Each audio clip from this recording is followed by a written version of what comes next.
What's up, weaves? Welcome back to Anime Lane. As always, I'm your host from Notorious, and joining me once again today is Shaun. Hiyo.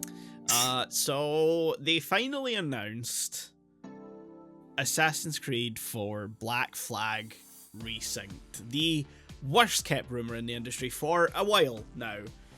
Oh my god, who could have seen this coming? I didn't know that was gonna happen. Hey, did you hear about this Nintendo NX too?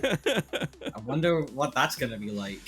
This has been that was a rumor that was swirling for just so long that we were For just years. screaming not to remake 4 and to, if anything needs a remake, like a complete remake, it's the first game. Yeah. Especially because it's the only one not available on any current platform. It's not on Xbox, it's not on it's not on the Series, it's not on the PS5, it's not on the 4, it's not on the 1, it's not on the Switch. It's not. There's been no re-release at all, really. And if you can you're still playing, get it on Steam, but yeah, that's the old version. If you're playing it on a modern PC, depending on when your PC is from, depending on the components that are in it, especially the CPU, if it's a bit more modern, you're kind of fucked. Anything over a certain amount of cores, and that fucker's just gonna keep crashing. Yeah, there's a remedy to it, but it's a remedy that's a fucking pain in the dick. And so they were like, yeah, then, so okay, yeah, let's remake 4 then. Or sorry, they're remastering it, I think. This is the thing. This is the point of the episode, is it's like, there's remaster, remake, and they're kind of different. Yeah, there is a line, but it gets blurred a lot, and it's very much a line that has sort of organically grown just as, like, specifically in the last 15 years, I want to say, specifically. Because a lot of the times of what we now call remasters were, like, I want to say, especially in, like, the 7th generation, they were called remakes. Yes. And they weren't. No. Sometimes they weren't even remasters, they were just basically re-releases. Yeah. Or a coat of paint. Or worse, if it's the Silent Hill 2 HD collection. I was gonna bring that up at some point, but like, fuck, we're just going right into that mention now. So, some of the earliest examples, as you mentioned, are 7th gen games. Silent Hill 2 and 3 got the HD quotes treatment, which they were in a 1080p resolution, were they? Was it, or was it still? It would have been 720. They were loose with the term HD at that point in time. For 2, they had to work off incomplete versions of the game code, and that led to a whole bunch of issues. 3, they inexplicably redubbed first, just for the fuck of it. Yeah, because like 2 specifically had like a whole dispute over like royalties and stuff. I think with specifically the original James. Yeah, it was James's original voice actor, who's also the mocap actor in this instance as well. Okay, yeah. I always forget just how like early mocapping in video games was. That's just my like. I don't know if it's easy to just say like Gen Z brain of like, I expect mocap stuff to be a thing of like the 8th gen. Yeah, it certainly became more common. I think the reason it's only become more of a discernible or defined thing now is because more often you see like the same person who does the mocap or is the basis for the character model is also the one voicing or playing the character. A lot of back in the 6th and 7th generation, a lot of that was done separately. It wouldn't be until stuff like Uncharted and The Last of Us and a few other sort of games from the tail end of the 7th gen that you would see more and more of like the person who is voicing the character is also the one in the studio with the funny dots and the black latex suit. That's not latex. The black, and it's also just more focused on in the games itself. Yeah. Sorry, I cut you off. No, it's fine. I was just gonna say it's not black latex. It's like black fabric or whatever.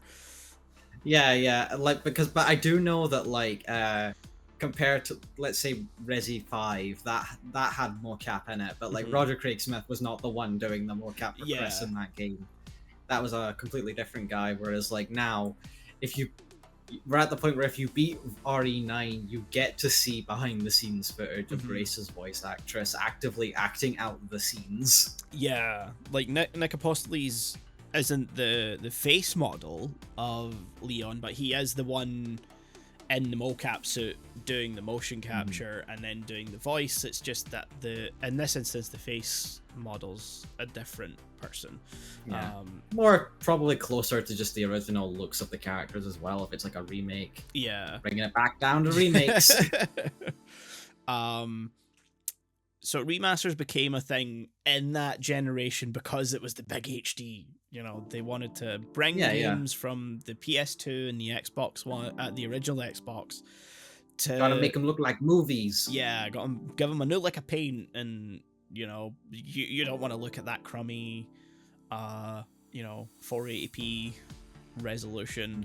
And so you would have stuff like the Silent Hill 2 HD collection. You'd also get stuff like Ratchet and Clank HD collection, God of War. Just about every major franchise from the PS2 and Xbox got some kind of remaster for the Xbox 360 and PS3. Sometimes they worked pretty well, or even were just like, you know, serviceable for what they were aiming to do. Like I always think of like Rayman 3 HD, where it's just Rayman 3. The graphics aren't even changed that much. It's just they've taken the game and put it in widescreen and changed the controller like inputs to look like an Xbox 360 or PS3 controller compared to an original Xbox or a PS2 controller or whatever. But there's also like, it was like a 50-50 thing of sometimes the transfer over to a new console introduced a whole host of new little hitches and bugs. You would also lose some, like, you know, graphical effects because things were so really specifically designed for the architecture of whatever console they came out on, and you know, transferring to more generic game engines or that's more of a common issue now, but certainly you were starting to see it start back then. And they were small enough that they didn't even really get noticed on that much, even by people that were like reviewing the games and stuff. I feel like it's only now that we've started to go, hold on, here are little things in the original releases of these games that like got lost in translation. Biggest one I always think of is Halo. Not even just like the anniversary like versions of the new graphics, but just like the infamous started way back in the PC port where like transparency effects were just completely fucked up, and like there was a whole host of minor like effects that just did not translate at all in the port, and barely anyone really noticed it. Some people did, obviously, but I don't think it gained more widespread attention until way later, because I didn't even know about it. Even though I knew it felt like something was off and I just couldn't really put it into words yet. I didn't know about it until like 5 years ago, I want to say. That's good old Gearbox software though. They just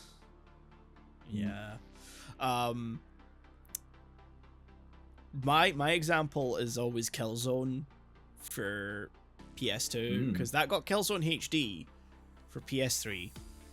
Because for a time that was the PS3 first person shooter. You know, you had Halo for the Xbox and there was Killzone for PS3. Not that it was ever a Halo killer. That was a fucking ludicrous term that no one was really ever gonna actually claim. It turns out Halo was the Halo killer in the end. So, you know, Killzone comes out in PS2 and it's sort of well liked first person shooter, and then, you know, it gets a sequel that infamously has a very misleading trailer at E3 2005, which it led to the whole disclaimers of like what's in game and what's not, because they claimed that was in game and no, it wasn't. The PS3 could just not achieve what was shown. Liars. but they brought out Killzone HD later. I think sometime around Killzone 3 coming out, and it raised Killzone 1 from a lovely 10 frames per second from the PS2 to just a sparkling 20 on the PS3. Yeah. It's not a great game to play in any way, shape, or form, but I just don't understand how they didn't get it running at like a minimum of 30. Because even when it does run at 30, it immediately just dips again for whatever reason. It's not. Clearly, it's just not the intended experience to play at an optimal frame rate. No. The game doesn't even look that much better, if I'm being honest, between the two. Which is like the point of a remaster. Yeah.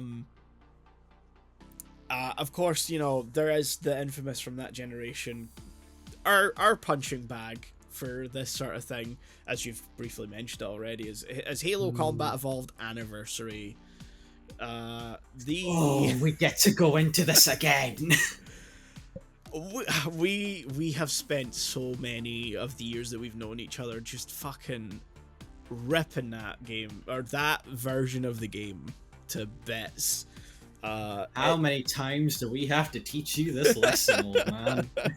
And it's incredible that they released that.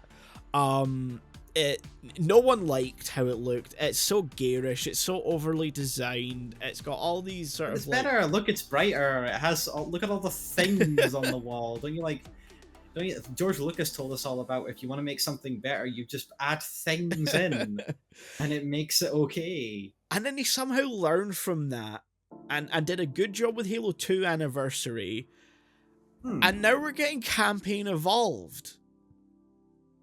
Double down. Which is just, doubling down on the same fucking shit that they released in 2011? 2011. Yeah, oh my god. It was the anniversary game. It was like a 10-year anniversary of Halo. I'm so old. I remember when it got announced at E3. Yeah. I'm too old. I was an actual child back then as well. I was in high school. Yeah, that, texture issues, not just in the anniversary graphics, because that's one of the ones where they're like, we're gonna let you choose. You're gonna be able to switch between it. You're gonna press the select button, and you can go back to the original. Which is a good feature. A good feature, except they fucked up all the original textures, and or it's the lighting that they fucked up, or they fucked up something. It's the Gearbox port again, because that's the one that gets built upon for any of them for some reason. But like, I do think like the original anniversary version specifically had a weird fucked up lighting problem where like everything was tinted really weirdly, if I remember right. A lot of textures just don't have washed out the correct like lighting maps on them either. Things are like weirdly contrasted, and it's fucking ugly to look at. Yeah, and it makes, and when I remember like when I was playing Anniversary for the first time, like even when I'd switch back to like the original graphics, I was like, I don't remember it looking this bad. Like it's still like a stark contrast between the new graphics, just in terms of fidelity. Art style, that's a whole different conversation. But in terms of fidelity, it is there's definitely a jump in like progress, but at the same time it's like, I don't remember the original looking this terrible though. And it turns out it wasn't. No. We should clarify, if you've played the Halo Master Chief version of Combat Evolved and haven't used the anniversary graphics, you're fine. They've pretty much fixed most of the issues at this point in time. It's basically like almost one-to-one from the very original Xbox release now, and thank fucking god, because everything looks just perfectly 2001 good again. They put a lot of effort into Master Chief Collection and getting all the sort of issues that it had at launch and that Combat Evolved anniversary had at when that came out. They've put a lot of effort into fixing them and making it the best package for those Halo games. That's why it baffles me that they're doing the campaign evolved and putting it, rather than just porting Master Chief Collection to PS5. Like, just, the easy option, the one that probably wouldn't take that much money and would, get more revenue. But if we remake Combat Evolved, it just lets us release the old games again, and that's the only way we can continue the franchise now, because we severely fucked up our second attempt at continuing. Yeah, we cannot turn this into a whole Halo episode again. That at some point in time, but not right now. What the thing that I'm thinking as we're like talking about the stuff from the 7th generation, I can't think, like, what is the first like full remake that I can bring to mind? Because part of me's like, did it start in the 7th gen, or was it like, or is it like a more recent thing, like tail end of PS4? I want to say, if we're talking like, are we talking about like enhanced remasters or like from the ground up remakes? From the ground up remakes, Re2, Demon Souls, which I'll get to at some point.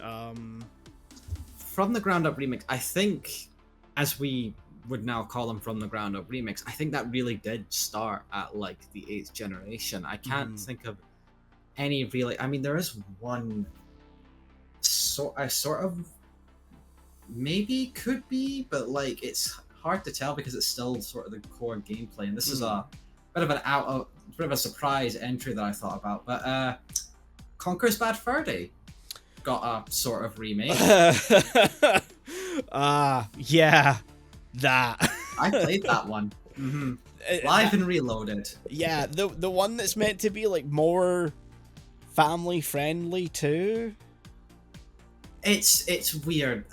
So Conker's Bad Fur Day, I'm just gonna explain in case for somehow anyone's listening to this and don't know. N64 game made by Rare, in the same vein of like Banjo-Kazooie or like even or Donkey Kong 64 even, because they were still around making that.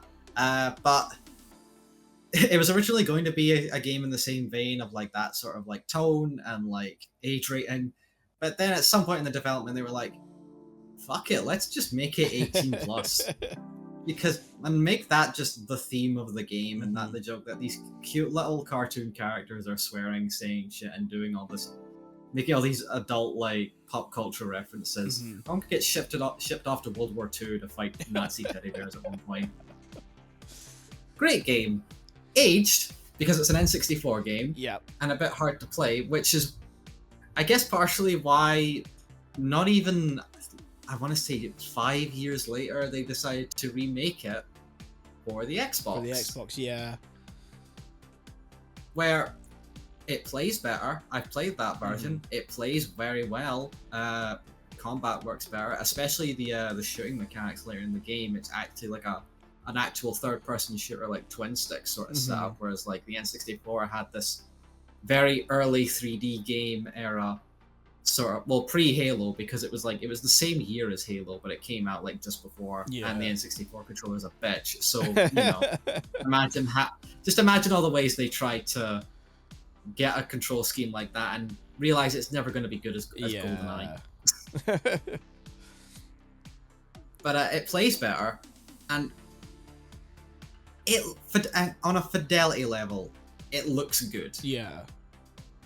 Like, the colors are bright. Conker has actual fur texture now, which is very nice. Graphically, for the original Xbox, it actually looks pretty good. You can argue the art style isn't quite there, though, for what it was originally going for, because it's a bit more, I don't want to say grungy, but a bit more grounded, and like the color scheme is a bit more like what you'd expect on an Xbox game, basically, of this caliber. But for some fucking reason, they censored more of the swears in this version. Yeah, I kind of remember that being like the contentious thing about Live and Reloaded, is that it's more censored than the original, and there was never really much of an explanation given for I think that. the only explanation I ever read was that we thought it was actually funnier whenever we censored the stuff, and like it just the jokes hit harder, and that's contentious. Yeah, that. Sure, like if they think that, whatever. I'm not necessarily agree. Yeah, it can work, but you need to sort of be intentional with something like that. If you know what I mean. I think it's something where this is sort of a weird point of comparison, but like whenever Family Guy gets aired over here, the swears are censored. Yeah. Like just throughout, even post Watershed, the swears are censored. And like I've seen episodes of like Family Guy where like the swears aren't censored, and it is funny.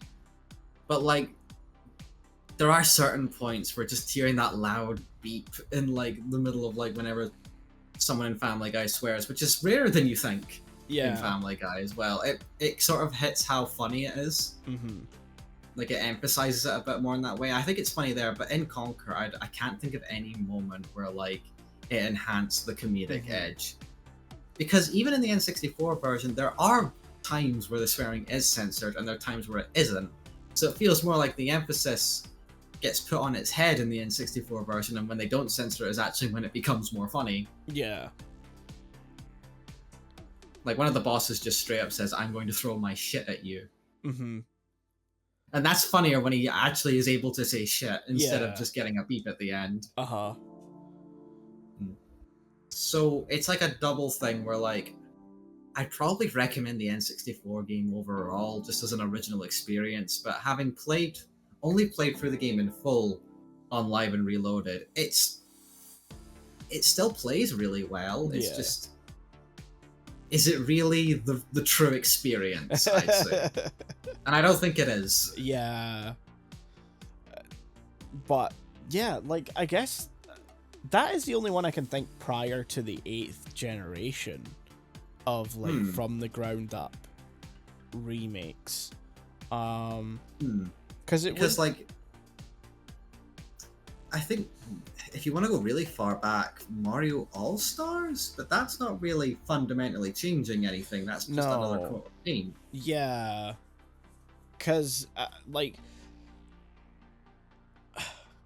what I'm trying to think, like, what the first one I can think of for like, I think Crash Bandicoot and Spyro.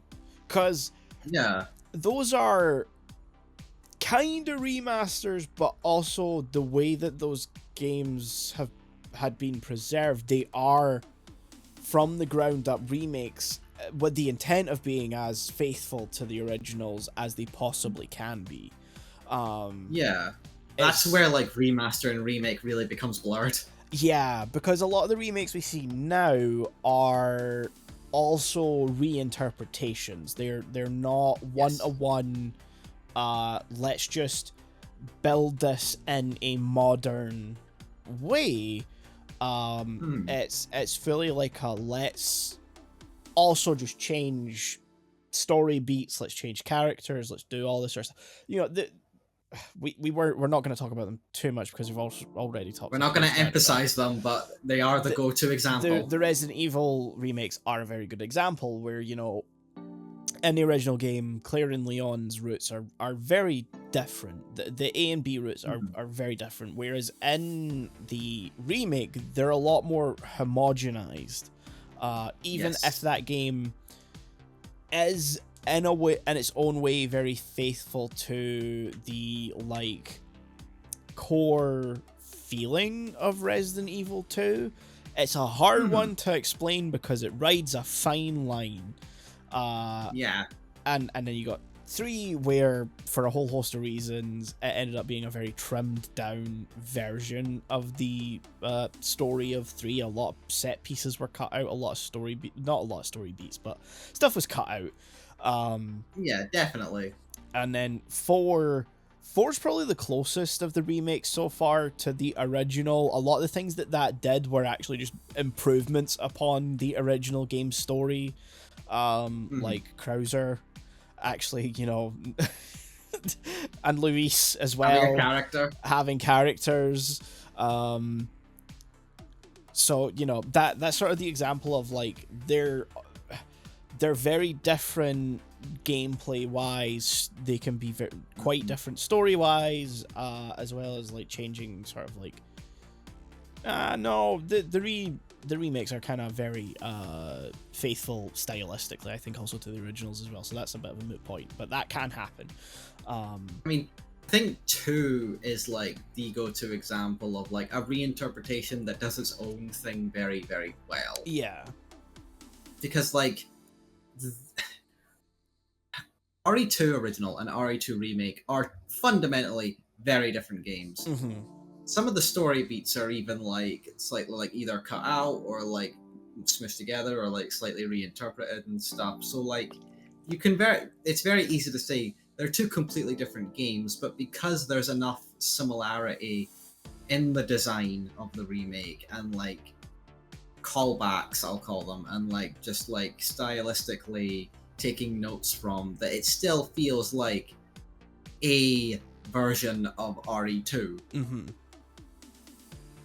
Whereas like something like even just RE1 remake, that's just a shot for shot like enhanced version. I have my own opinions of it, but like yeah, on a more like unbiased take on it, enhanced, more content, everything that was there in the original is basically brought into that remake. Mm-hmm. If it weren't for the like extra story stuff that the first remake does, it would just be a bad one, but a remaster of the original game. Look, I don't like the aesthetic of Resident Evil for the GameCube. I think it flies in the face of what the original was trying to achieve. The original was trying to achieve a very specific look that's very reminiscent of the Overlook Hotel from The Shining. And the GameCube version is like, what if everything were gothic and grim and dark? And that's not what the original... That's not the original game to me. That's not what... Anyway. That's not what I see in the original game. It's cool if people like that, and clearly a lot of people do like that, but I personally, I don't think either of us really like jump to it as much as the original style that I always call it the fucking Scooby-Doo version. But there's also stuff like I'm going to touch on it now, Demon Souls. I'm currently playing through the PS3 version, and I've owned the PS5 version for a couple of years now. Actually, since I got my PS5, I picked up Demon Souls. But I didn't get around to trying it until I played through the rest of the FromSoft games, like 2 years ago. I went through Dark Souls 1, 2, 3, Bloodborne, and ended on Elden Ring. Actually, I might have started with Bloodborne, but that's besides the point. It doesn't really matter. I played through all of them, and I was like, yeah, I can fit. I haven't played Demon Souls. I guess I'll start playing that. And it's a from the ground up remake of the game by a different studio. That's a core thing that I'm gonna harp on here. It's not FromSoft that developed this. It was Bluepoint, a completely different studio. And one, aesthetically, they already changed like all of the architectural stylings of the game, giving it a completely different atmosphere. I don't mind the new lighting effects. I don't mind the new, like, all the things that tangibly, if you are taking the original Demon Souls and putting it on a new console, are massive improvements. Because a big thing I'm going to complain about the original Demon Souls, you can't see jack shit. That game, most of those locations are dark as fuck, and unlike in all the other FromSoft games after this, there's no torch. Like, you can't carry a torch. So that's So ironically, it's this one where the souls are pretty fucking dark. yeah. But back to the remake real quick before I jump back to the original and my main problems with the differences. Aesthetically, it's very different. It goes for a different architectural styling. I at one point in time could have told you the different, like, the Gothic versus Baroque or something like that. At one point in time, that was in my head. It's not now, unfortunately. But it gives the game a different vibe. All the bosses look very different, but in a way that's not really... They're more high fidelity, they move more, they're in 60 FPS, but also they still don't retain the, like, aesthetic styling of the original or of just FromSoft in general. That's my really big problem with how Demon's Souls on PS5 looks, is that it doesn't look like a FromSoft game. There's a specific aesthetic that, even though Elden Ring looks different from Dark Souls, you play them and you recognize they are both FromSoft developed games. They carry a similar philosophy and design. And that also applies to gameplay. There's a specific way that FromSoft games feel to play, or at least the Soulsborne games feel a specific way to play. That even extends to Sekiro, as much as I fucking despise that game. Demon's Souls for PS5, however, it's floaty as shit. There's not that, like, feeling of FromSoftness where, like, yeah, the combat is, you know, a lot of people bounce off them because they can feel like it's kind of restrictive or whatever, or I don't know the right word I'm trying to think of here, but sluggish, I guess. Maybe you kind of have to be intentional with the Soulsborne games. That's sort of the whole point of them, is that you have to have an intentionality in what you're doing, because healing will cost you, because you kind of, not like Demon's Souls where you literally stop dead to consume a healing item in the game, but you can dodge, you can parry or block when you're healing in FromSoft games, or so you know there's an intentionality to them. If you mistime your block, you're probably gonna take a massive hit of damage. If you are overzealous and you're dodging, you're probably gonna fuck up. You know, that sort of thing. Like the sort of get good, I guess, is the, like, you know, there's a level of weird precision you have to make with every step, from the sounds of it. The sort of thing is, like, if you've played one FromSoft game and played it to completion and you've got the hang of it, even if most of them have slightly different things about their combat and gameplay, you're gonna immediately pick it up and you're gonna get it. You know, it's like, it's just gonna be those differences that you're gonna have to learn. Whereas, like, the Blue Point version of Demon's Souls doesn't feel like that. There's a very weird disconnect that I immediately felt when playing it, that, like, I finished the first, like, level of the game, because Demon's Souls is structurally very different from the other ones. I got to, like, the main hub area and I was like, I'm done. I don't think I can play this. Also, the UI is weird as fuck.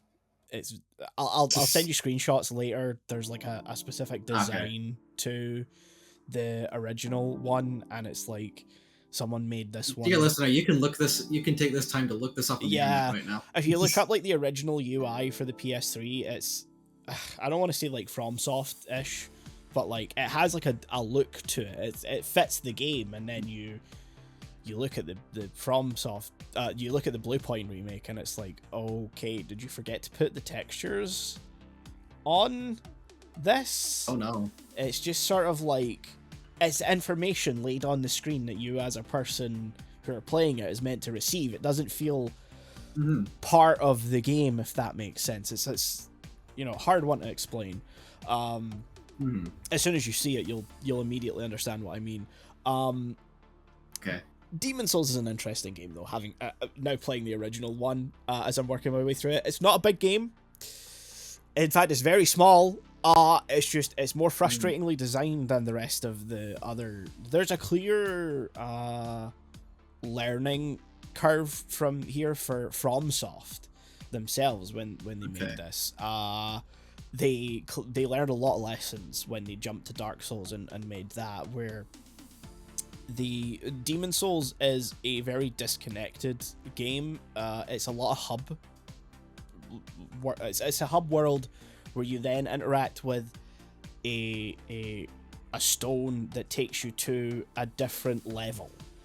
Whereas Demon Souls, Elden Ring, Bloodborne, Sekiro, it's a big world that you then will work your way through, and you'll find, like a door that says this is locked from the other side, or like an elevator that you clearly can't interact with yet, or something like that. And as you work your way through the world, you'll interconnect these different places, and you'll find different in the Dark Souls games, it's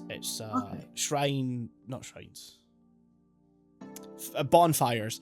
And Elden Ring, it's the points of grace, that sort of thing, where you can save, you can level up. Sorry, you go. Yeah. No, in a way, to like the way you're describing it, it sounds like just a much more expanded and bigger scale version of like that sort of, I always call it puzzle box like design mentality you get in like mainly the Resident Evil games, but also like a Zelda dungeon where like you'll find these like pathways that you can't really access yet until you do a certain thing somewhere else, and then it links up to that thing, and you feel like a fucking genius when you do that. Like you're so good at video games. Yeah. And so there's a feeling of progression that you work your way through an area. You're gonna die a lot. That's the point of the Soulsborne games. You'll get the souls, you'll level up, you'll eventually get through that area, and you'll find another bonfire, point of grace, whatever it is for that game that you're playing. And then you can then use the previous area if you know it really well now, and there's a good amount of souls coming from it. You can use that to grind up to then progress, and then you might find the boss, and you might try and work out, okay, what is the best route where I don't need to contend with the most amount of enemies, so that I can go into this boss with the most amount of healing items, with the most amount of health, all this sort of stuff. Demon Souls is a first draft of that. Okay. So you kind of will start at the beginning of the area, and you'll have the Arc Stone, which is the thing. However, unlike in the rest of the Souls games, you don't use that to rest, you don't use that to level up, you don't use that to manage your inventory or to reset the area. You use that to go back to the Nexus, which is the point where you can interact with like the blacksmith and the person who levels you up, all that sort of stuff. But you have to go back and forth. If you want to reset the area, you have to go back to the Nexus and then wait for the game to load you back into the area that you were in. But then you also have to get through that entire area to get to the boss. There is no other save points. There is no other rest points. There's no room to fuck up. You gotta find the route to the boss, and you've got to take that route and not fucking die. And then when you kill that boss, you will then get a new save point or a new archstone to go back to the Nexus, because that's you finished that part of that like world. So it's like world 1, world 2, world 3. It's the Mario, right? It's yeah. And down do to the Mario. It's pretty much like, so in Mario you have world 1, and then you've got level 1, level 2, level 3. That's Demon Souls. You make your way from the beginning of world 1, level 1.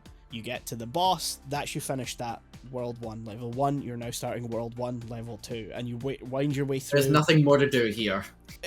You can still run around, and like you might find some extra stuff. You might find secrets. Maybe there's enough enemies are giving enough souls that you grind up to level up.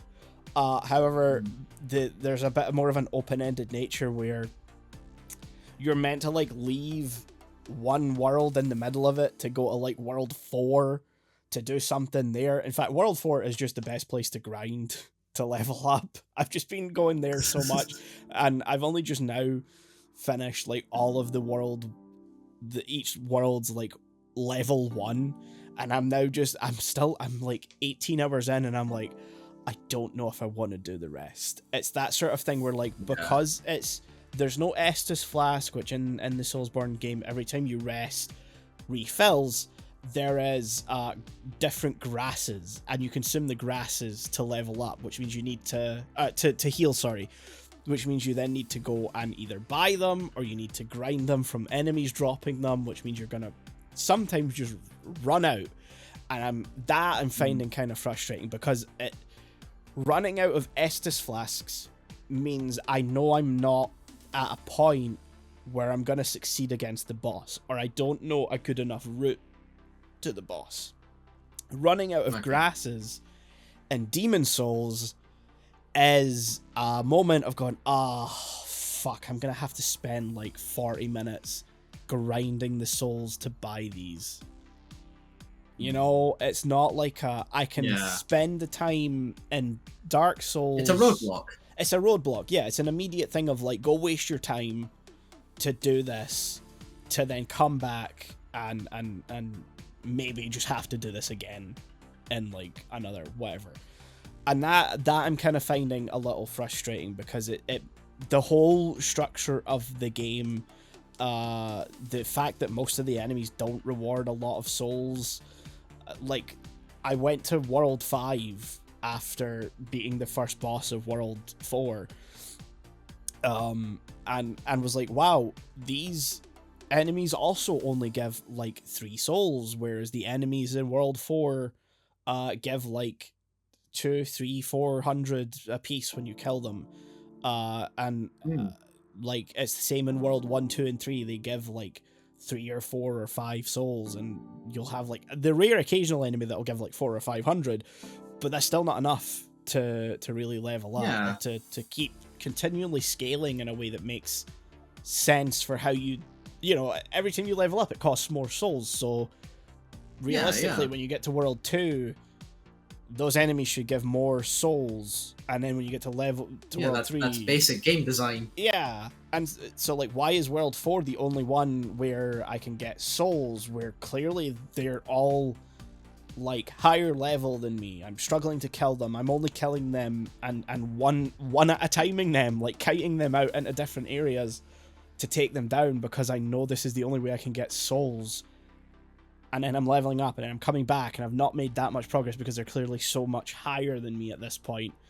And then eventually, when I got to the point where I could clear that area, again, it's like, there's one enemy that you can kill that it'll kill everyone in the room when you kill it, and you get like 5,000 souls, but also by the time I'm at that point, it's costing like 15,000 souls to upgrade. So it's like, okay, so I've got to come here and reload this room, this level 3 times to level up. It doesn't make sense.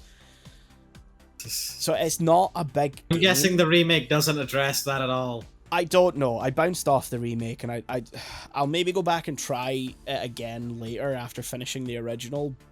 But as much as I see the original and I'm like, yeah, this is good, and I like that it feels like a FromSoft game. I can see where all of the other games came from. I'm also seeing, like, I don't know if this is necessarily always fun to play, because I feel like the game's not super big. It's artificially making me waste my time to make it longer to play. But yeah, so Demon Souls Remake, I'm not sure I recommend it, is what I'm trying to say. Yeah, and to the end point of all of that, because you kind of went into a tangent there, and I was feeling... I did. I'm sorry. Which, you know, we've never done before. We always stay on topic on this show. But yeah, the PS5 is where we've seen an insane, like, jump. Yeah, definitely. I'd say the end of the PS4 to the current, like, generation we're in now is like we're in a sort of, for remakes itself, I can call it a golden age, whether it's actually a golden age of like video games overall, like you can argue with that on your own. Yeah.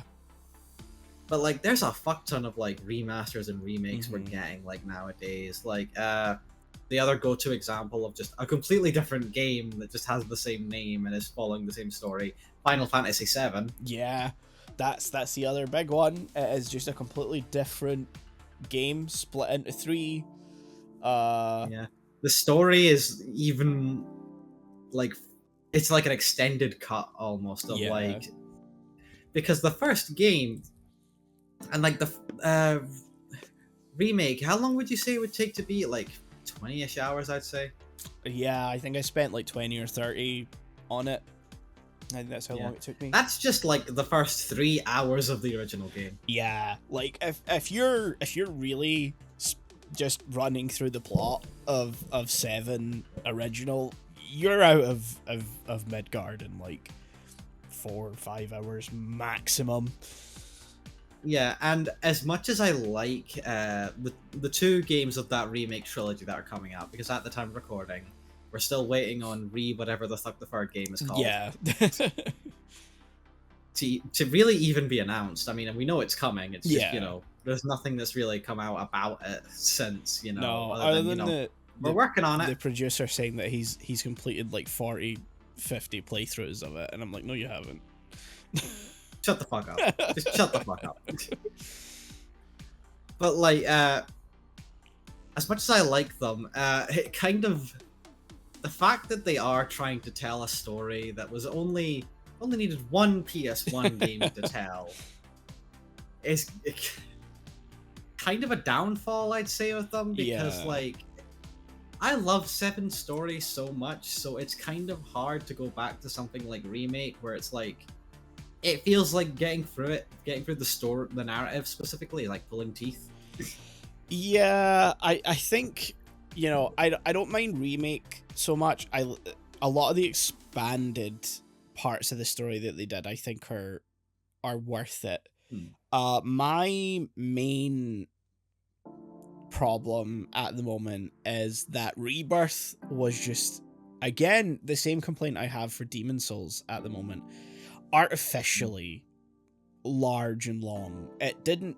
It's too much. Yeah, because even though you can technically ignore all of the open world stuff, the problem I ran into is I started ignoring it maybe like 2 areas from the end or whatever. It's been like 3 years or whatever since it came out, so I don't know.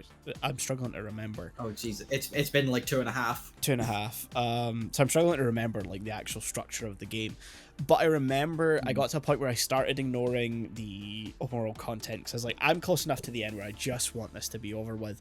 Problem with that is give me the Nibelheim already, please. I was struggling. Like, I was clearly under leveled going into a lot of that end of game content in the story and stuff.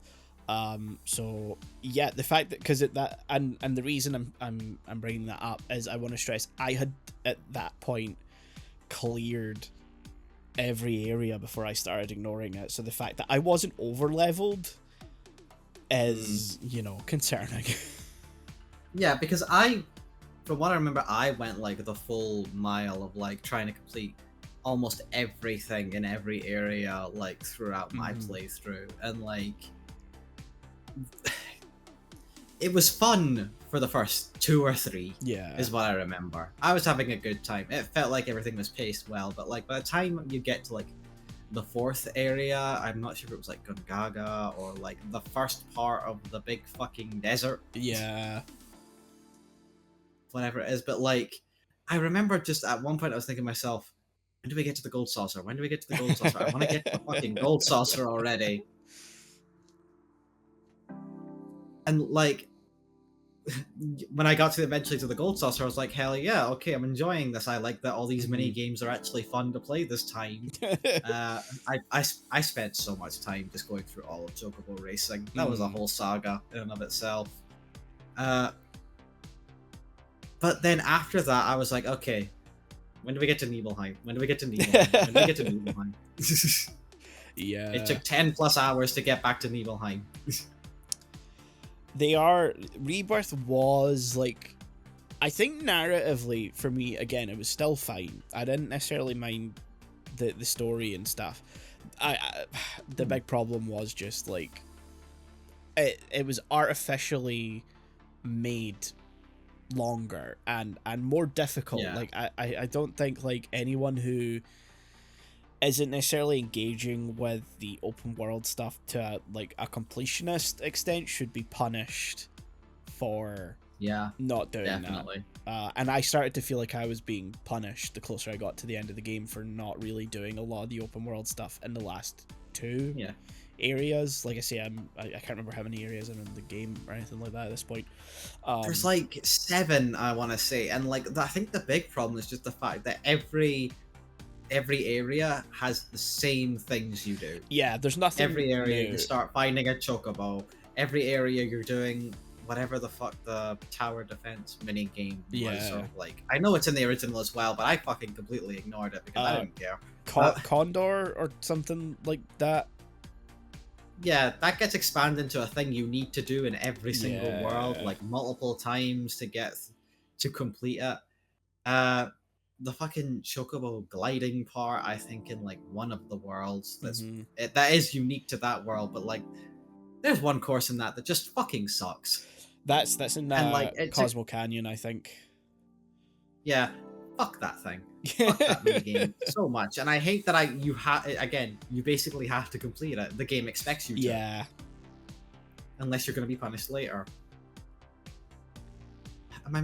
The main point as well is that I did like as much as I think I could in all the areas. I can't remember if I faltered like at the very last world, but like there were still times in the final boss specifically I was starting to struggle. Yeah. And that didn't feel right, especially on a difficulty that was, I think, supposed to be balanced. Yeah, I was playing on like whatever the equivalent of that game's normal is. Yeah. I look forward to the third one.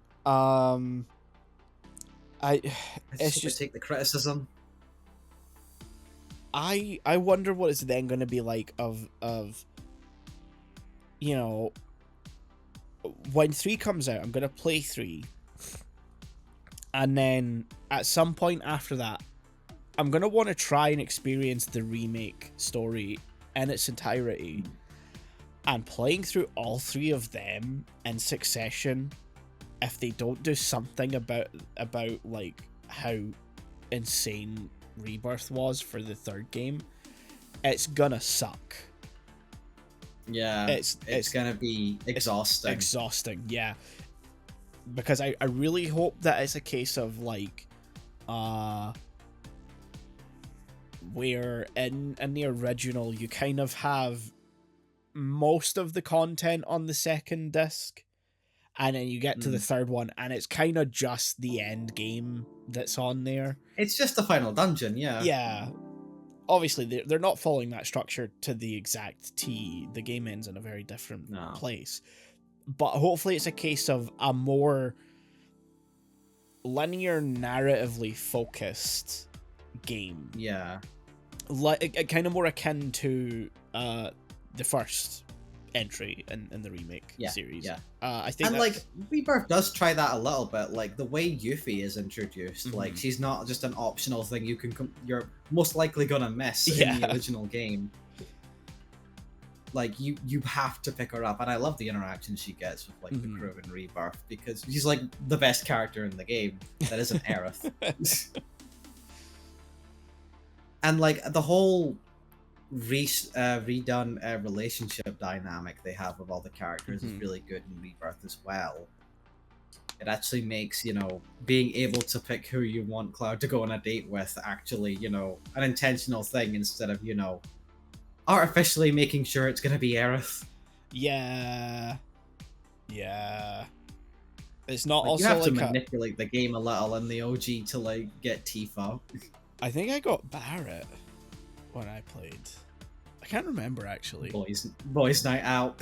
It's been a while because there's a lot of different like things running in the background of the game that unless you're aware of, you're not gonna be able to affect too much. Did I get Tifa? I don't know. Are we talking original or original? Rebirth? I'm trying to remember who I got in the original game. I know I got Aerith, and I was happy with that. But I could probably check back in our chat to find out. But yeah, anyway, I hope it was Barrett, because that's great. Good for him. Good for Barrett. Part of my mind is sticking on Barrett, and I don't know if I maybe done that intentionally as a joke or not. Anyway, yeah. But like another example I want to pick up, and I don't know how much, like, how long we've already been talking. We don't want this to turn to like a big 55 minutes so far. Okay, my last sort of example for this generation was going to be both the remaster and then remake of Last of Us 1.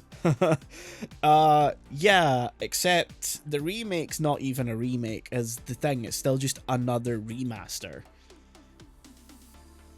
But they say it's a remake, it's not fundamentally different at all. But you know, they did so much work into. Did they re-record the dialogue? No, they definitely did not. But now it's on PS5. Yeah, like that's the only difference is that it's on PS5 and it now bears the Part 1 subtitle instead of just being The Last of Us. But it's not another remaster. This is a remake. It's not. The big problem with The Last of Us and Naughty Dog in general is that as much as I want to give them shit, they are like on like a production level that is close to something like Rockstar. They are producing high fidelity, high quality movie games. You know, like there is a point where you can't push much further than what we already have at the pinnacle. And at the pinnacle, because fucking Rockstar aren't releasing anything right now, it's Naughty Dog. Yeah. And in the interim of the Last of Us re-releases, it was Rockstar again for a while with Red Dead 2. As much as I'm not a big fan of Red Dead 2. I acknowledge the technical prowess on display. But you know, continue.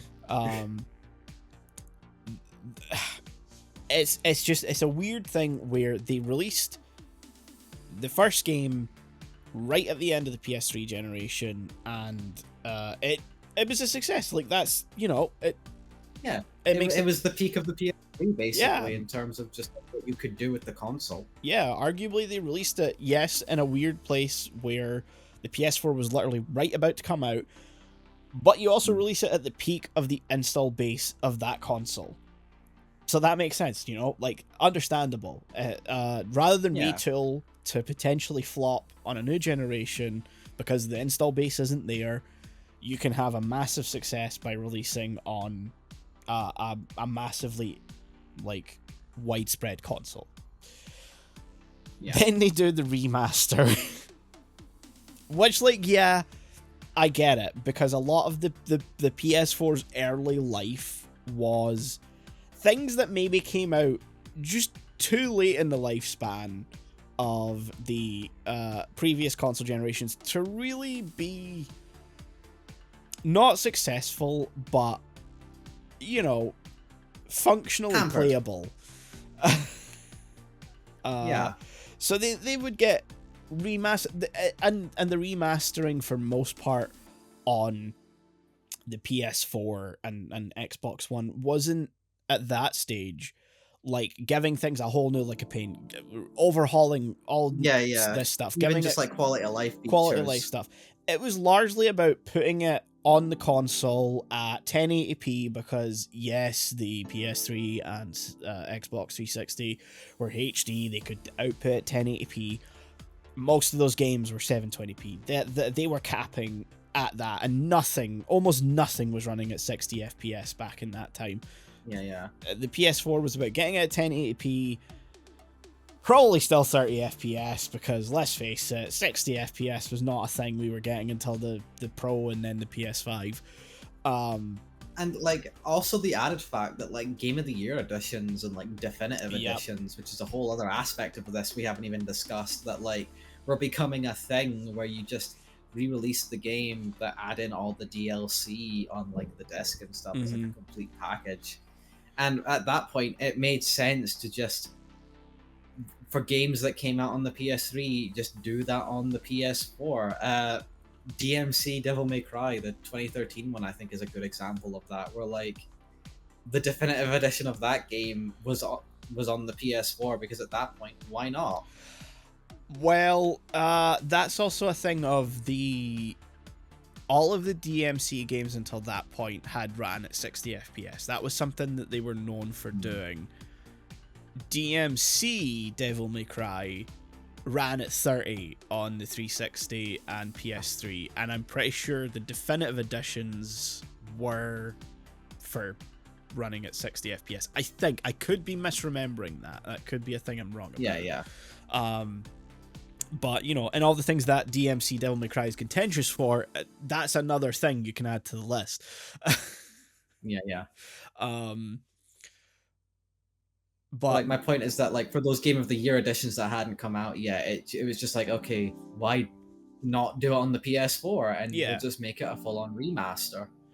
And you know, that at that point in time, like, I hate to say it makes sense because the PS4 wasn't backwards compatible, so you were upgrading to a whole new console that didn't have a games library yet that when you were buying it. It's different from, you know, everyone makes the jokes about PS5 has no games.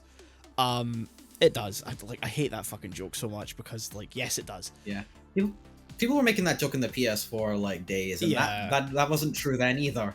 But I sort of get the sentiment for it originally because when the PS5 did like release, largely because of COVID, there wasn't like a huge pool of games, and so a lot of stuff ended up relying on the fact that you could play your PS4 games on it. And then there was the fact that everything got some kind of upgrade path. There would be a native PS5 version that you could upgrade to for free. You could buy the PS4 version of this game, and when you got your PS5, there it was. You could get the PS5 version, Call of Duty and all everything. This again, it's now practically a PS5 game because you downloaded the patch. Yeah, exactly. Whereas, like, in the PS4 generation, they kind of had to do the remaster thing because, you know, there wasn't really any other way of doing it. However, then we get to the PS5 generation, and Naughty Dog, again, right at the tail end of the PS4 generation, released Part 2 of The Last of Us. And then released Part 2 for PS5 a couple of years after that, and PS5. And then we're like, hey, we're also going to do the same for for the first game. And like, yeah, that makes sense. Sure, there's the remastered version there. You can just take that and make a native PS5 version of it. But then they go, no, this is a whole new experience for the original game. We're now calling it Part 1. We've done more enhancements to it, and it's a whole new game, basically. I'm sorry, I've played all three versions. No, it's fucking not. I've played every fucking version of The Last of Us because I played the original one not long after it came out in PS3. I got the PS4 remaster and played that when that came out, and then I got Part 1, and they're all just this. They're all the same game, and there is a difference between going from the PS3 to the PS4 version. There's tangibly a noticeable difference. Going from the PS4 to PS5 version, no, there's not. There's just not. But have you played the Pro Enhanced version of Last of Us Part 1? Which, what did it fucking boast? Where like they were so clear, like, look how different it is, and the two pictures looked exactly the fucking same. No, that was them promoting the PS5 version from the PS4 version. Oh, okay, cool. That was the build up to the PS5 version coming out, where they're like, look at how much we've improved the game, and everyone went, huh? Yeah. Because it just looks the exact same. You push a certain point of graphical fidelity, and like, I hate to give it, the artistic intent of The Last of Us can't shine through any more than it already does because they've captured it so well. Like, I really... this was different back in the Uncharted days, where I didn't mind giving... Back in the good old days. Back in the good old days, where I didn't mind giving Naughty Dog credit. Now I really hate giving them any credit, because they've wasted like, this is the problem with the remasters and remakes as well, is that at some point, unless you're doing the Capcom thing of like, and almost in between every single remake that they do, they kind of release something else, or eventually you get like the mainline game. You know, like 8 came out in between 3 remake and 4 remake, and then we got 9 after that. Cool, you're still getting the main stuff. Naughty Dog hasn't released a game since The Last of Us Part 2. And the game that released before that was The Last of Us Part 1. Yeah. So, you know... We've not gotten a new franchise from Naughty Dog in close to 15 years now. Yep. And it's the same with, like, Rockstar. They released Red Dead 2, and, you know, in the build-up to GTA 6, all they've done is put out shitty versions of the PS2 trilogy of, you know, the Grand Theft Auto games, which is another point to bring up. Yeah, we really can't go into right now because we're running out of time, I think. Yeah. But like when you brought up like Rockstar and GTA, I was like, that's a whole other perfect example of how like not to do remasters either, because like you not only have the definitive editions that I hear way better than they are now than when they originally released, but when they did originally release, they were fucking terrible. Because they were done by the same people that did the mobile port remasters of the PS2 trilogy, which, yeah, sure, the textures are arguably higher quality, but they look fuck ugly compared to even the originals. And those remasters were released on the fucking 7th gen consoles. Yeah, good old War Drum Studios, who just broke a whole bunch of shit, you know, then ported that to the 7th gen consoles after releasing it on mobile, but you could find all of the mobile stuff just still underneath it. It was just running the console version, like, the UI is definitely still mobile based. And then it kind of runs into the same problem, I think, with the definitive editions, where it's still sort of kind of based on like being released for mobile platforms as well. Like, I think that's another issue that came about after they came out. Like, they were touting all of these like quality of life features and stuff, but I also think like people found the like UI elements for a mobile release in it as well, which probably feeds into all the other fucking problems that release faced. And to tie it back to like what we were talking about originally with Halo, with just its port fuckery, like the PS2 version of San Andreas specifically had a whole different lighting system and look to it compared to every single port, even the very original Xbox port, as I found out. Because like San Andreas on PS2 has a whole orange hue to it that really gives it like a sort of Los Angeles style look to it that just never appeared again. They've only just put it back into the definitive edition as classic lighting. A lot of it comes down to like that was built on a video game engine that like was built on another video game engine that was built on another video game engine and had just existed for so long. It was really common at that point in time, renderware, and now it's like the thing that, you know, whenever these games are ported, or like, literally sometimes just simply ported to other consoles, modern consoles, renderware is just notoriously difficult to shift to other platforms, to shift to other engines, and to make sure everything runs correctly. It's like a bit of well-used gum. It gets everywhere, and it's hard to fucking unstick. Dare I bring up fucking Sonic Adventure again? I've done it before. The port and of a port of a port. Fuckery. yeah, you know, Dreamcast, which was ported to GameCube, which was ported to fucking PC, which was ported to Steam, which was ported to fucking 8th gen consoles, I think. It never ends, and every single port fucked up something even more. Mm-hmm. Glorious. That's the state of remasters and re-releases sometimes.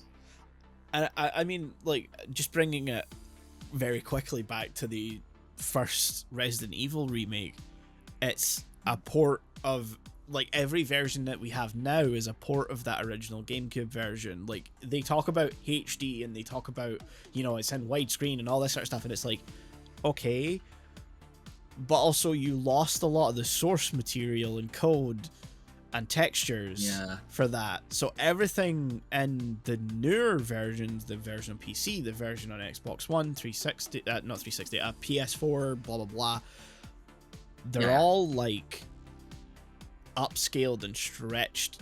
Not stretched as in, like, stretching the textures. I mean, it's a version of the GameCube version stretched to the maximum possible tension it could get to. You can't do any more. And letterboxed, don't forget. And letterboxed, yeah, that's the other thing. So yeah, at least you can turn that off, but at the same time, it's like the intended sort of enhanced version that you're like heavily promoting is in reality basically a compromised version where like the screen has to sort of bounce up and down just to make sure you can see everything on that like pre-rendered screen. Yep. We could go on for a while. Yeah, there's enough we could talk about. We could do like another episode. Yeah. We'll call that the definitive edition.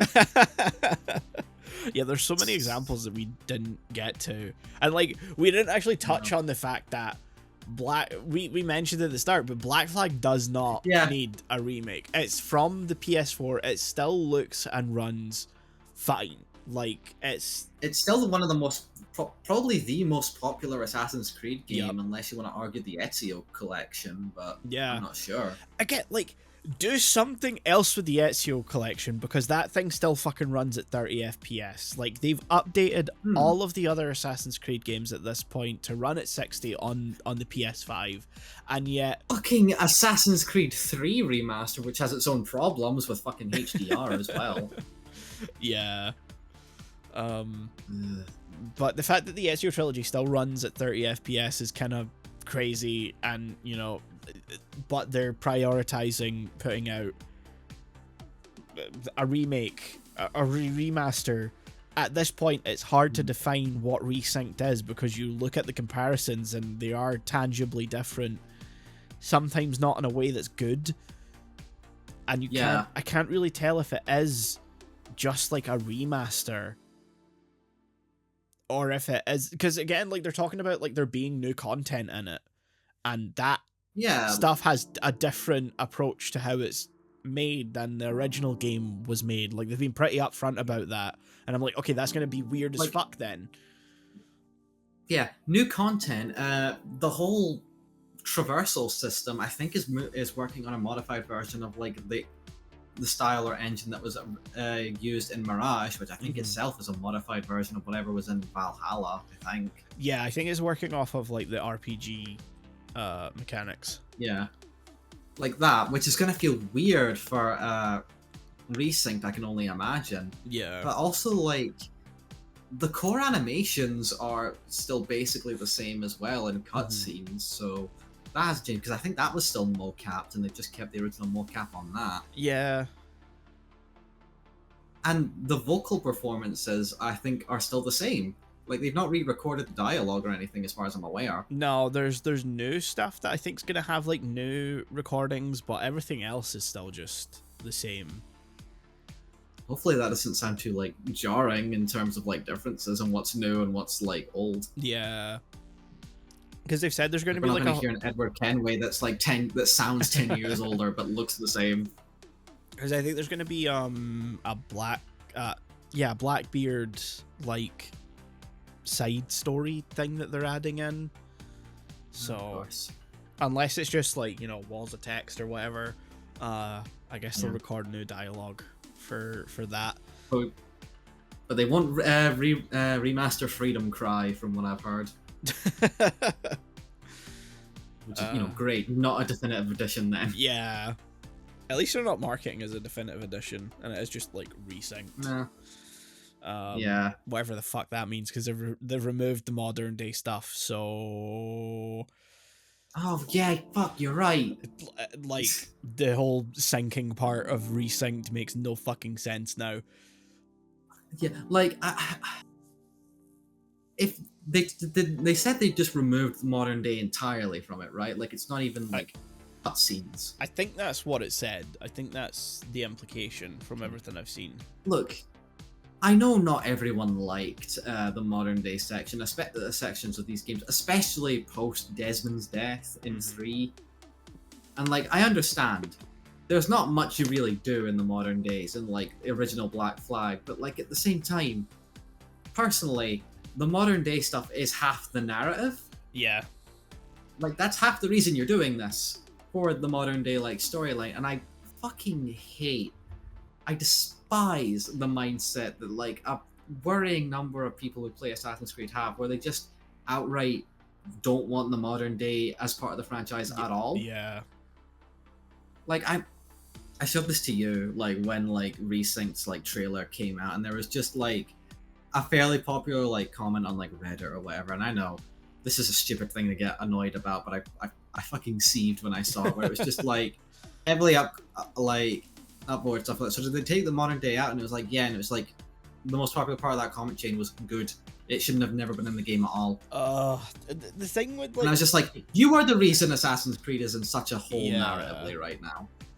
Like for whatever you want to say about the modern day narrative of Black Flag, where arguably it's still got more presence than it does later, and like other our later entries, I mean, the big problem with taking it out is that it brackets all of like the major time jumps that the storyline takes, because the storyline takes place across quite a big span of time. 10 years, I want to say. 10 years, I think. Yeah, I think you're right. And the thing is, it's already really poorly communicated in game when you're playing it. That much time is going by. So to take out the only things that really give it any semblance of existing is gonna make those time jumps really weird, because you're just gonna suddenly finish a mission, have one cutscene, and then immediately it's like 4 years flashing forward, and you have no real like joining for why that's happening. And like in the original, it's because you've left the Animus, you've had some kind of conversation, and then whatever the conversation has been is probably telling you to chase down the Sage or the fucking vault or whatever, and then you go back into the game and you're at a point in time where Edward is now catching up with that part of the story, because Edward was always just doing pirate shit in between all of that. And like narratively, don't worry, dear listener, we're going to end this conversation soon, because this isn't an Assassin's Creed episode, but like I have to imagine, how the fuck are they even gonna like explain or have any context for the Sage stuff without the modern day? Because like you need the fact that the guy in the past looks exactly the same as this guy in the present and has the same eyes and everything. Like that's a whole part of the game that's just not going to be communicated now. So unless they rewrite the story to just basically leave that part out, which is its own headache, I imagine, what are they going to do? I don't know. I hope it's a thing that's been really badly communicated about the remaster, remake, whatever you want to call Resynced. And hopefully it is still intact, or if it's not like a playable segment, it's some sort of like cutscene-ified version, which arguably is worse, because you then need to just suffer through something that you can't meaningfully interact with, which, like, sure, a lot of that stuff is standing around watching a conversation play out, but you can at least move. You can at least control the character, and there are little things to find, which makes that section you know, somewhat enjoyable to play. If you just make those into cutscenes, you are just watching The Office, you know? Yeah. You're watching The Office with like a little, like in a conspiracy episode. Yeah. So yeah, I think we should probably, because we could go on many other tangents of this for. We made a point to not make this a 2+ hour episode with just the two of us again. We were very aware of how long some of these video game episodes can be, and this coming right after we just spent a whole lot of time talking about Mobile Suit Gundam's probably not, you know, a great follow up. Yeah. But also, like, it's a topic that you could endlessly pick on. But it always comes down to some or the same set of issues that I think, if you care about video games in any deeply meaningful way, other than, you know, I pick up the new Call of Duty and the new FIFA every year, you know, the ball and gun gamers.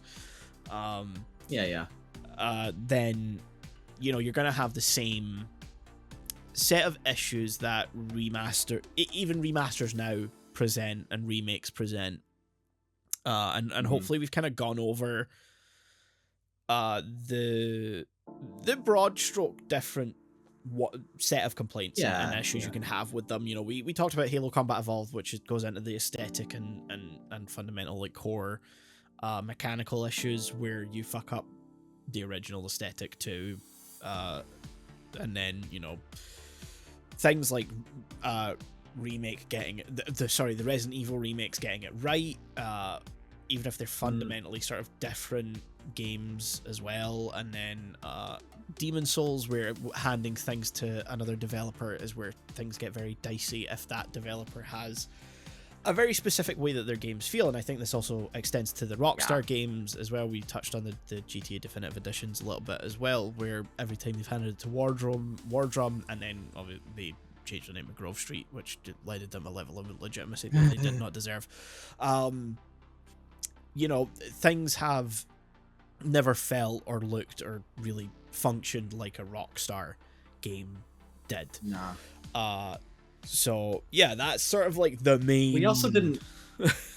Sorry, you go. We also didn't really talk about, like, a lot of, like, I mean, we talked about the Resident Evil remakes, like, sort of enhancing, like, the experiences of the original, but we didn't talk about too many, like, good versions of, like, a remake or a remaster in this, like, thing. Or when we did, we talked about the caveats as well. Yeah. Because we could have talked about, like, Silent Hill 2 remake, which is like the inverse of the HD collection, which, like, if not enhanced the games, was I'd say on par of an experience with the original, while still expanding and, like, extending, like, some sequences as well. We didn't really have time to go into that. Yeah. Maybe for a part 2 at some point down the road. Yeah, like, examples of like legitimately good remakes. I think that conversation then stems from the thing that we never really brought up, is that remastering, or specifically remaking a game, should never entirely replace that original version. And that's one of something, the beliefs that, like, it shouldn't do that. Yeah, and that's one thing that's really good about Resident Evil, is that the remakes exist. They are sort of the main canon that the games are working off of now, and, like, that's fine, because the original games exist. They are on PlayStation, they are on PC. You can go and buy them and play them and experience them. My problem it did take a while for that to get there, but we're now finally here. My problem with Silent Hill 2 is that, yes, it's an incredible remake. The original game is not available to play legally on any platform right now. And that's where a lot of my caveats of that would also stem from. But that's a whole other conversation, I think, for another time that we never really got onto. I think we mainly spent most of our time kind of discussing the remaster approach. I went on a tangent about Demon Souls, but that's a whole other thing. It's fine. So yeah, we could do another episode on this, but, you know, we could do whole episodes on other plenty of topics in video games. Really. Yeah. And I at some point I also do want to do a version of, like, movie remakes with Melina. That's a good shout, because there are a lot of movie remakes. I think on level, more often than not, most movie remakes just are not worth it, though. Like, Yeah. there is just not a point to it. No. I mean, we spent a good chunk of this episode talking about the problems of game remakes, so yeah, I think we can have a whole episode where we just talk about, the problems of movie remakes. I think there's more of a merit to the video game side of it because technology moves forward. It's an interactive medium where things change and develop, and graphically we have reached a different point in time. Movie remakes, on the other hand, are passive experiences that are reflective of the time, conditions, and creative expectations and drives of the time that they were made. Yeah. And so to remake them, I don't know. I think that would just be me taking aim at like every remake we discussed. Because well, that can be a fun episode, so we'll see. Yeah. Anyway, I think we're finally done. Yes, thank you for listening to this episode of Anime Lane. We will see you guys next week, where we're going to be talking about the Neon Genesis Evangelion manga. We're finally wrapping up that little side project that we've been doing. We can finally end Evangelion on this like show. We can say bye-bye to all of Evangelion. Yay! So yeah, we will see you guys next week. Bye-bye. Bye.